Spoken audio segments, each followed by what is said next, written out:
What if I told you there is a massive, completely hidden forest shaping modern America? Welcome to today's Explainer, where we're pulling back the curtain on something that is quietly rewiring how we think, how we connect, and really, how we understand ourselves. And the crazy thing is, it isn't a political movement. It isn't the economy. It's something entirely different, operating right below the surface of our everyday lives. I want you to just imagine an activity that's done entirely alone behind a glowing screen every single day. The sheer staggering scale of this activity completely bypasses politics, the economy, and even social media. It is quite literally a colossal pillar of modern culture, and yet, paradoxically, it's consumed in absolute, total silence. Nobody talks about it. To really grasp the scale of what we're talking about here, let's look at a number. 5.6 billion. In September of 2024, a single website received 5.6 billion visits in just 1 month. Let that sink in for a second. That kind of traffic makes this one single site vastly more popular than Netflix, more popular than Amazon. Honestly, it's more popular than most of the internet combined. Okay, let's dive into this. Part 1, the silent digital giant. The silent giant we are talking about today is digital pornography. I know, it's an uncomfortable topic, but we really have to face the data head-on. The average American child is now first exposed to this content at just 11 years old. So this isn't some distant fringe issue happening on the edges of society. This is a present-day reality in normal, everyday American households. Picture a teenager sitting in their room, phone in hand. There's no supervision, no barriers, just pure curiosity and a highly advanced algorithm waiting to respond. Because you see, what happens after that first click isn't random at all. It is highly engineered. Behind that screen is an industry that has quietly grown into a global machine worth somewhere between $58 and $287 billion. And this industry, it doesn't sell a physical product. No, it sells the single most valuable currency on planet Earth, human attention. Which brings us to part 2, the frictionless machine. To really understand the impact of this, we first have to look at how the delivery system has completely changed. Think about it. A generation ago, accessing this material required actual physical effort. You had to drive to a store, make super awkward eye contact with a cashier, and face real social risk. Today, it's completely frictionless, it's infinite, and it's heavily personalized. It lives right inside the exact same device we use for work, to text our family, or to soothe loneliness. And when access becomes instant, private, and endless like that, it shifts from being a rare event to a daily habit. Let's move to part 3 and see how this builds, rewiring the young mind. When we look at what this frictionless access means for young, developing minds, the sheer volume of exposure is staggering. By the age of 18, 93% of boys and 62% of girls have been exposed to this material. For so many of these teens, these algorithmically optimized, highly exaggerated performances literally become their very first introduction to relationships and intimacy. What they're watching is an education. It's a performance designed strictly to keep them glued to the screen. But here's the thing.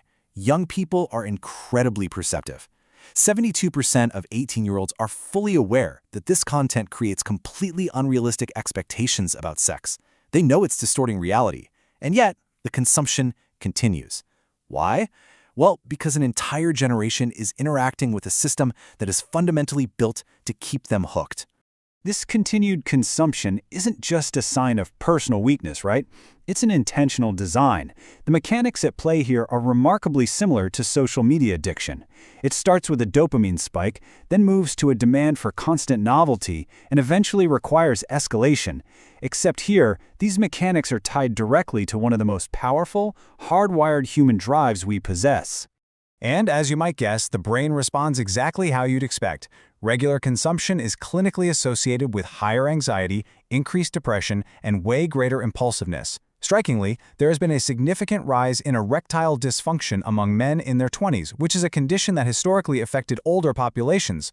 Their bodies aren't failing them, their brains are adapting. They are becoming conditioned to an artificial intensity that real life simply cannot compete with. Moving out from the individual, we reach part 4, the relationship toll. So how does this habit subtly move into partnerships and marriages? Well, a fascinating study out of the University of Oklahoma found that married couples who began consuming pornography saw their risk of divorce nearly double.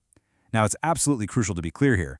The content doesn't automatically destroy relationships overnight. Instead, it subtly reshapes expectations.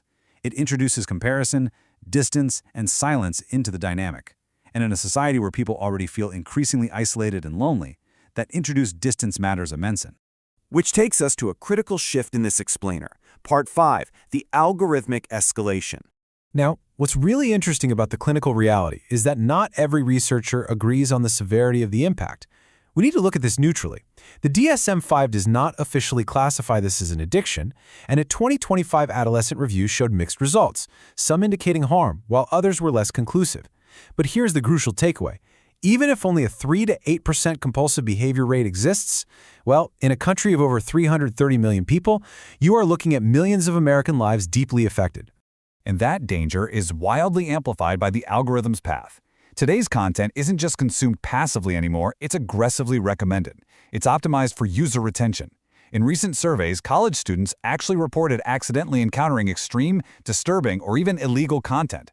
They didn't go searching for it, they simply followed where the algorithm led them. And let's be absolutely clear, the fact that a commercial algorithm can pipeline users into illicit and highly abusive material is a severe technological failure. Which brings us to this profound realization. That's not a user problem. That's a system problem. When a piece of technology is engineered to gradually push users toward extreme material by design, we really have to stop blaming the individual's lack of willpower and start looking closely at the underlying architecture of the technology itself. So, the crucial point is, how do we fix this? Part 6, reclaiming our awareness. As we pivot from understanding the problem to taking actionable steps, we have to recognize one huge fact. We are currently running a massive, uncontrolled social experiment on an entire generation. Intimacy is becoming increasingly digital. We are watching our inherent human vulnerability intersect with incredibly powerful, profit-driven technological systems, where real connection is constantly forced to compete with mere convenience. But here is the turning point, the silver lining. Awareness changes behavior. We can absolutely shift the culture through small, practical actions multiplied across millions of people. It looks like parents installing basic safeguards. It looks like schools teaching true digital literacy, not just how to swipe on a device, but really understanding how the device uses you. And it looks like individuals setting personal boundaries out of clarity, rather than out of fear or shame. Look, we cannot uninvent this technology. It exists, and frankly, it fits perfectly into an exhausted, digitally overloaded society looking for quick relief. The goal isn't to eliminate it. The goal is to bravely face these quiet, completely normalized problems hiding in plain sight, and to understand them well enough so that we are no longer controlled by them. The most dangerous problems are rarely the loudest ones, are they? They are the quiet ones. We already know this is happening all around us. So the real question we're left with is this: what are we going to do about it? I would absolutely love to hear your thoughts, so please share your perspective. If this explainer made you think a little differently today, subscribe and stay with us for more deep dives into the hidden forces shaping modern life. Because the stories that shape our future are the ones we are brave enough to face today. Thanks for joining me.